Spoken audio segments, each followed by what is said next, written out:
ಸಾಂಸ್ಕೃತಿಕ ನಗರಿ ಮೈಸೂರಿನಲ್ಲಿ ನಾಡಹಬ್ಬ ದಸರಾದ ಸಂಭ್ರಮ ಸಡಗರ ಕಳೆಗಟ್ಟಿದೆ. ಮೈಸೂರಿನ ಅಂಬಾವಿಲಾಸ ಅರಮನೆಯಲ್ಲಿ ಇವತ್ತಿನಿಂದ ದಸರಾ ಹಬ್ಬದ ಸಡಗರ ಮನೆ ಮಾಡಿದೆ. ಅರಮನೆಯಲ್ಲಿ ನಡೆಯುವಂತಹ ಕಾರ್ಯಕ್ರಮಗಳ ಮೂಲಕ ಗತವೈಭವ ಮತ್ತೆ ಮರುಕಳಿಸಲಿದೆ. ಬೆಳಗ್ಗೆ 5:45ರಿಂದ 6:10 ಒಳಗೆ ರತ್ನಖಚಿತ ಆಸನಕ್ಕೆ ಸಿಂಹಮುಖ ಜೋಡಣೆ ಮಾಡಿ ಬೆಳಗ್ಗೆ 7:45ರಿಂದ 8:45 ಒಳಗೆ ಚಾಮುಂಡಿ ತೊಟ್ಟಿಯಲ್ಲಿ ಮಹಾರಾಜ ಯದುವೀರ್ ಅವರಿಗೆ ಕಂಕಣ ಧಾರಣೆ ಮಾಡಲಾಗುತ್ತೆ. ಹಾಗಾದರೆ ಇವತ್ತು ಏನೆಲ್ಲ ಆಗುತ್ತೆ ನಮ್ಮ ಪ್ರತಿನಿಧಿ ವಿವರಿಸಿದ್ದಾರೆ, ಬನ್ನಿ ನೋಡ್ಕೊಂಡು ಬರೋಣ.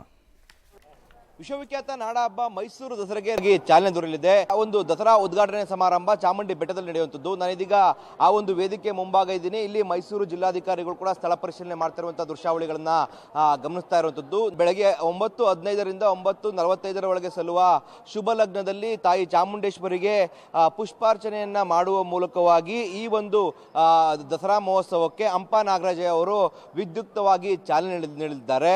ಈ ಒಂದು ವೇದಿಕೆಯಲ್ಲಿ ಸಿಎಂ ಸಿದ್ದರಾಮಯ್ಯ, ಉಪಮುಖ್ಯಮಂತ್ರಿಗಳಾದ ಡಿ.ಕೆ. ಶಿವಕುಮಾರ್ ಸೇರಿದಂತೆ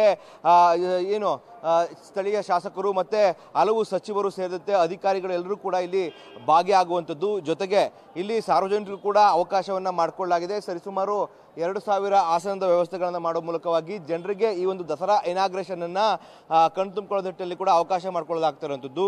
ಇಲ್ಲಿ ಸರ್ಕಾರಿ ದಸರಾ ಕಾರ್ಯಕ್ರಮಗಳ ಇನಾಗ್ರೇಷನ್ ಒಂದ್ ಕಡೆ ಆದ್ರೆ, ಇನ್ನೊಂದ್ ಕಡೆ ಅಂಬಾವಿಲಾಸ ಅರಮನೆಯಲ್ಲೂ ಸಹ ದಸರಾದ ಒಂದು ವೈಭವ ಮರುಕಳಿಸುವಂಥದ್ದು. ಅಲ್ಲೂ ಕೂಡ ಪ್ರತಿ ವರ್ಷದಂತೆ ಕೂಡ ಈ ಬಾರಿಯೂ ಏನು ದಸರಾದ ಒಂದು ವೈಭವ ಮನೆ ಮಾಡುವಂಥದ್ದು. ಆ ನಿಟ್ಟಿನಲ್ಲಿ ಒಂದಷ್ಟು ಕೈಂಕರ್ಯಗಳು ಅರಮನೆಯಲ್ಲಿ ಜರುಗುತ್ತವೆ. ಇನ್ನೊಂದು ಕಡೆ ದೇವಸ್ಥಾನ ಅಂದ್ರೆ ಚಾಮುಂಡಿ ಬೆಟ್ಟದ ದೇವಸ್ಥಾನದಲ್ಲೂ ಕೂಡ ಬೆಳಗ್ಗೆಯಿಂದಲೂ ಕೂಡ ವಿಶೇಷ ಪೂಜೆಗಳು ಇರುತ್ತೆ. ಬ್ರಾಹ್ಮಿ ಮುಹೂರ್ತದಲ್ಲಿ ತಾಯಿ ಚಾಮುಂಡೇಶ್ವರಿಗೆ ಅಭಿಷೇಕ ಎಲ್ಲನ್ನು ಮಾಡಿ ವಿಶೇಷ ಅಲಂಕಾರವನ್ನು ಮಾಡಲಾಗುತ್ತೆ. ಅದಾದ ನಂತರವಾಗಿ ವಿಶೇಷ ಪೂಜೆಯನ್ನು ಕೂಡ ಸಲ್ಲಿಸಲಾಗುವಂಥದ್ದು. ಅದಾದ ಬಳಿಕವಾಗಿ ಇಲ್ಲಿ ನಾವೇನು ಈ ಒಂದು ಸ್ಪೇಸ್ ಕಾಣ್ತಾ ಇದ್ದೀವಿ, ಇಲ್ಲಿ ತಾಯಿ ಚಾಮುಂಡೇಶ್ವರಿಯನ್ನ ಬೆಳ್ಳಿ ರಥದಲ್ಲಿ ಕೂರಿಸಲಾಗುತ್ತೆ. ಅಂದ್ರೆ ಉತ್ಸವ ಮೂರ್ತಿಯನ್ನ ಈ ಒಂದು ಸ್ಥಳದಲ್ಲಿ ಕೂರಿಸಲಾಗುತ್ತೆ. ಅದಾದ ಬಳಿಕವಾಗಿ 9:15ರಿಂದ 9:45 ಶುಭ ಲಗ್ನದಲ್ಲಿ ತಾಯಿ ಚಾಮುಂಡೇಶ್ವರಿಗೆ ಪುಷ್ಪಾರ್ಚನೆಯನ್ನ ಮಾಡುವ ಮೂಲಕವಾಗಿ ಹಂಪ ನಾಗರಾಜ್ ಅವರು ಈ ಬಾರಿಯ ದಸರಾಗೆ ಚಾಲನೆ ನೀಡಿದ್ದಾರೆ. ಕ್ಯಾಮರಾ ಪರ್ಸನ್ ನಿತಿನ್ ಜೊತೆ ರೋಹಿತ್ ದೇವರಹಳ್ಳಿ, ಪಬ್ಲಿಕ್ ಟಿವಿ, ಮೈಸೂರು.